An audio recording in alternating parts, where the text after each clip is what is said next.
اللي ودي أقوله ترى من فترة طويلة ما شعرنا بالفخر الحقيقي لكوننا خليجيين وعرب مثل ما نشعر فيه اليوم، من بعد عقود من التحلطم وعقود من التذمر وعقود يعني سنوات عشرينات وثلاثينات من المناشدات ومعتصمات لقادتنا، وما كنا الصراحة نلقى استجابة فيها تتناسب حجم الإهانات والتعدي علينا ولا بحجم التمادي والغطرسة عند من طمع فينا وطمع بسكوتنا وطمع بصمتنا وطمع في حلمنا وطمع في طولة بالنا. لكن اليوم صج اتقوا غضبة الحليم. خلوني أقول ليش ومن وين الشعور بالفخر. لأول مرة تتحرك دولنا الخليجية بدون الاعتماد على الأم أمريكا، وما يكون دورنا ثانوي في أي تحرك وتحت قيادتهم كما جرت العادة حتى لما كان في تحرير الكويت على سبيل المثال. بالعكس، الأمريكان هالمرة آخر من يعلم، وباعترافهم وبتعليقات المسؤولين الأمريكيين خاصة من الجمهوريين الحزب الجمهوري مثل السيناتور جون ماكين، كلهم أكدوا هالكلام ويلومون الإدارة الأمريكية إنها السبب وراء فقدان الثقة فيها كحليف. على العموم إحنا نقول الحمد لله إن إحنا فقدنا الثقة فيهم حتى نعزز الثقة في أنفسنا. الحمد لله إن إحنا فطمنا روحنا عن الدعم الأمريكي. لأول مرة القرار وقيادته خليجية 100%، ولأول مرة إحنا نقول لنا الفخر وبالتضامن مع حلف عربي وإقليمي وتشارك فيه باكستان، وما تبونا نفتخر إلا نرفع الرأس.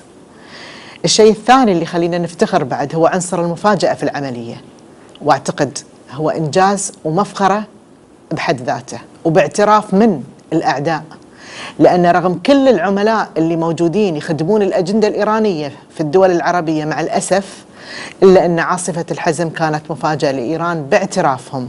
يوم الجمعة وكالة أنباء فارس قالت فيه في تصريح أن رغم قوة استخباراتنا لكن إحنا فوجئنا، وهذه مفخرة للعمل الاستخباراتي الخليجي ومفاجأة للأمريكان باعترافهم، وهذه بروحها يكتب فيها كتب وتدرس فن الدبلوماسية وفن الإعداد والتهيئة بصمت.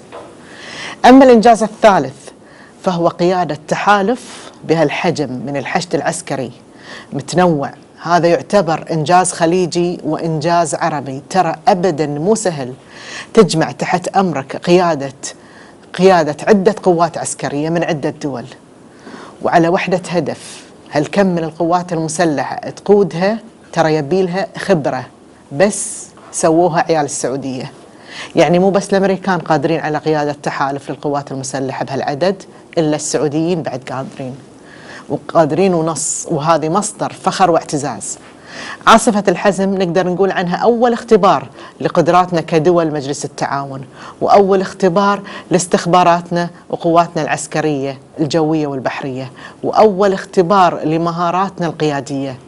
ويقول لك الأمريكان قدموا لنا دعم لوجستي، وأنا أقول استريحوا، عندنا ترى أوراق قوية وايد، مو بس هذا التحالف، كلها كانت محطوطة في الفريزر ما كنا نستخدمها. واحدة منها بس ترى القوة العسكرية، وهذا احنا جربناها، لكن عندنا غيرها. عندنا الضغط الدبلوماسي اللي سبق عاصفة الحزم، وكان اختبار ورقة الدبلوماسية السعودية اللي ينطبق عليها أيضا ترى عاصمة الحزم الدبلوماسي. لما شفنا موقف المملكة العربية السعودية من منع وزيرة خارجية السويد من إلقاء كلمتها في الجامعة العربية، قلنا بيه صج حركة قوية. لكن اللي شفناه عقبها كان أكثر، لأن تبعها سحب السفير السعودي من السويد ومنع 100 سويدي من أصحاب الأعمال من الدخول للسعودية. وياتك الصفعة الأقوى من وجهة نظري هو رد فعل مجلس التعاون. دول مجلس التعاون لأول مرة تتحرك ككتلة واحدة بحزم دبلوماسي وصل لسحب السفير الإماراتي من السويد واستدعائه في البحرين والكويت. رد فعل مجلس التعاون الحازم هو الاختبار الأولي لأوراق الضغط الحقيقية اللي احنا نملكها. كذي لما نتحرك كتلة واحدة كاتحاد، شوفوا النتيجة ايش صار. اعتذار من ملك السويد، والبرلمان السويدي يستجوب وزيرة الخارجية ويطالبها بالاعتذار للسعودية، تقول له والله اعتذرت لكن سكروا التليفون في وجهي. كذي يفرض الاحترام عالم ما يعرف إلا لغة القوة. فرضنا احترامنا بالأدب الدبلوماسي، بالتخلي عن النظرة الدونية لأنفسنا، وأخذنا منهم هالمرة التعهد بعدم تكرار أي سلوك فيه قلة احترام لنا. اختبرنا بهالمواقف قوة اتحادنا وقوة حراكنا الجماعي. يا أخي نظرة العالم تختلف لنا لما تتخلى دولنا عن أحلامها الصغيرة